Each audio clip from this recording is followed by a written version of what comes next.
सकते हैं, बशर्ते कि वो हमारी तजावीज़ को कबूल करें। हुकूमत ने जो इब्तिदा में हमें एक मसौदा यहाँ काले थैले में मुहैया भेजा था और जब हमने उसका मुताला किया था तो वो ना आइन का तकाज़ा पूरा कर रहा था, ना जमहूरियत का, और ना आइनी और जमहूरी इदारों का, ना अदलिया का। तो हमने मुस्तरद कर दिया था और हम अभी भी अपने मौक़िफ़ पे कायम हैं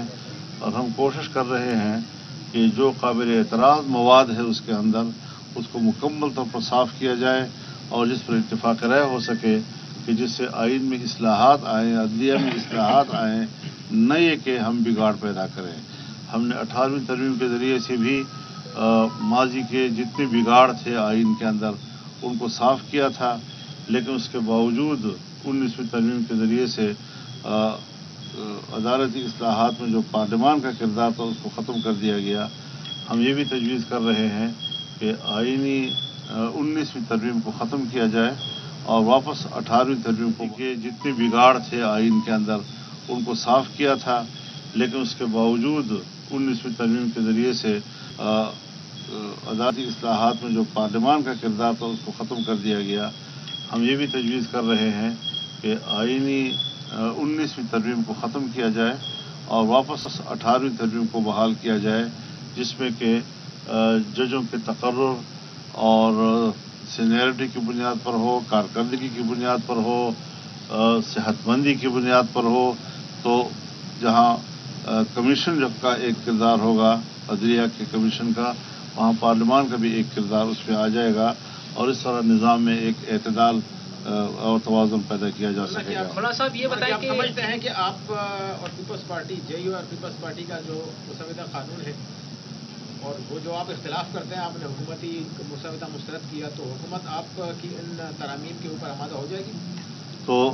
पेशरफ्त इसी तरफ हुई है और हो जाएगी, हमारी उम्मीद है। लेकिन इस पर ज़रूर अब हुकूमत को अंदाज़ा लग जाना चाहिए कि हमारे मौक़िफ़ को अवाम में पज़ीराई मिली है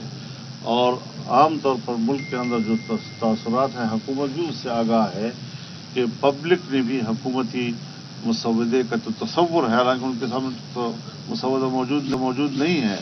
लेकिन उस तसव्वुर ही को मुस्तरद कर दिया और जो हमने मौक़िफ़ दिया और जिस हद तक भी दिया हमने, तो उसको अवाम ने पज़ीराई बख्शी है।